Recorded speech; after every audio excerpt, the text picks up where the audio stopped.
everyone, I'm Amanda from Mandy Lynn Plans. Welcome back to another Plan With Me video.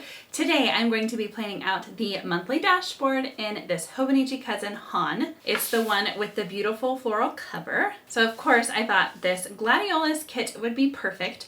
Our monthly dashboard kits are a great spot to put your goals, your to-dos, your memories from the month. We have kits for lots of different planners. This is the Hobonichi Cousin kit, and every once in a while I like to film myself laying it down because it can be tricky because this page does not have grid spaces on it. These are the only pages in the Cousin that don't have grids. You can lightly see the grid from the back side of the page through, but this page in the daily section that is at the beginning of every single month only has the month name and number and a little bit of shading on the side here for the month cover. The first thing I like to do is lay down this big June sticker, but first we're actually going to flip the planner upside down and I'm going to press it down really smooth so that I can see that grid underneath, and I'm going to start in that corner. I can see through the grid and I can see that that is where the corner is on the day of the week box, and I'll show you what I mean. It's this box here that I was looking through and seeing on the other side. So as straight as we could, here we covered up the month name and number. I'm still gonna keep this upside down.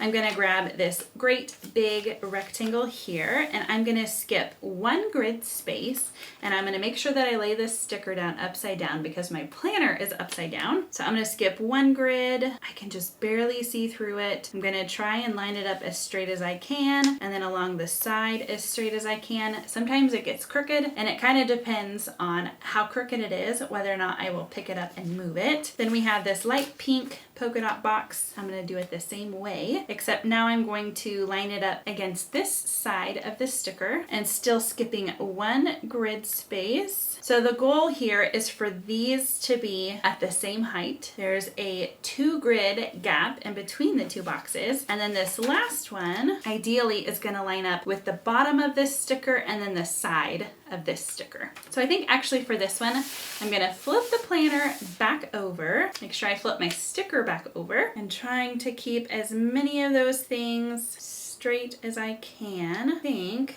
that's a pretty good spot for it. It's not perfect. I can tell that this is slightly off, but it's close enough for me.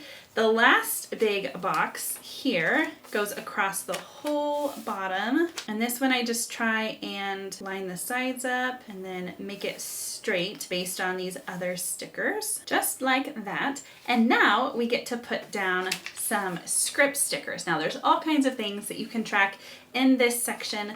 I love to use this bottom section for the memories from the month. Maybe if you have a lot going on in June, you might want a spot to track your events. Maybe you're in home improvement stage and you have some home goals that you would like to do. You can stack any of these scripts and make them together in one box. Of course, I could have had just a box for home and just a box for goals, or I can make it more specific and put home goals. Then I'm going to use this tall box for this month, and I like to put my scripts on the left side of the box. Of course, you can center them as well. Then I'm going to put some dots along the side so that I can check things off. We didn't automatically include the dots in case you wanted to write down memories in this section. It's not really fitting to have to do check off circles on your memories unless you're doing a bucket list type thing, which would be a fun idea. If you want to have a monthly bucket list of all the things you want to do in June, that would be really fun also. Okay, so there's the last dot, and then the last thing I like to do is add some deco.